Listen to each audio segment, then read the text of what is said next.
अस्सलाम वालेकुम वरहमतुल्लाहि वबरकातुहू।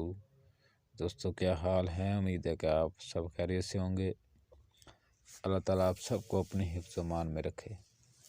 आज दोस्त अहबाब के लिए मैं एक नया तरीका लेकर आया हूँ।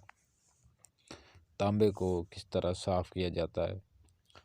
तांबे को साफ़ करने का भी बहुत आसान तरीका है। आप दोस्तों की खिदमत में आज पेश करूँगा, जिससे आप दोस्त फ़ायदा उठा सकते हैं।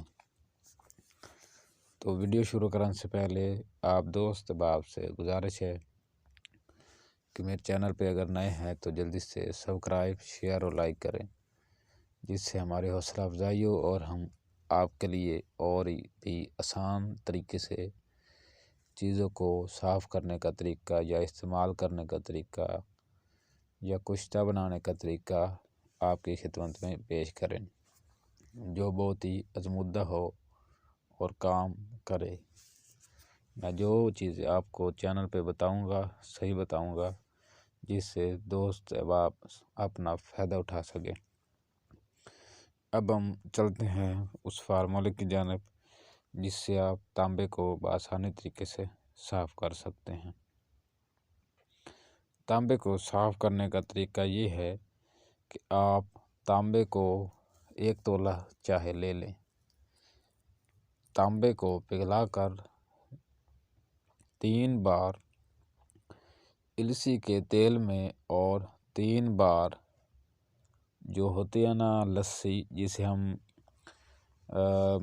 निकालते हैं, हम अक्सर दूध होता है ना, उसको हम रगड़ते हैं रात को समय लगाकर। सुबह को जब हम उसको रेड़के में रिड़कते हैं तो वो मक्खन उसके ऊपर आ जाता है।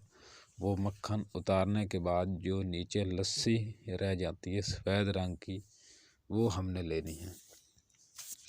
आपने तांबे को पिघलाकर 3 बार इलसी के तेल में और 3 बार लस्सी में बुझाव दें। तांबा साफ़ हो जाएगा। इससे आप फ़ायदा उठा सकते हैं। अब हम आपको दूसरा तरीका बताते हैं तांबे को साफ़ करने का।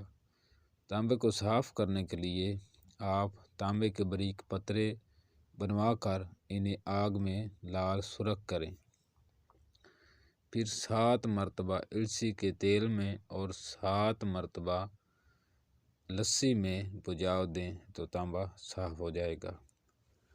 इस तरह आप तांबे को आसानी तरीके से साफ़ कर सकते हैं और अपना फ़ायदा उठा सकते हैं। अगली वीडियो में हम आपको फुलाद साफ़ करने का तरीका बताएंगे कि फुलाद को किस तरह साफ़ किया जाता है, बहुत ही आसान तरीके से। दोस्तों, हम आपके लिए आसान तरीके लेकर आएंगे जो हमारे पास हैं बहुत सदियों से और सही हैं। मिलते हैं दोस्तों अगली वीडियो में। तब तक के लिए अपना ख्याल रखें। अल्लाह हाफ़िज़।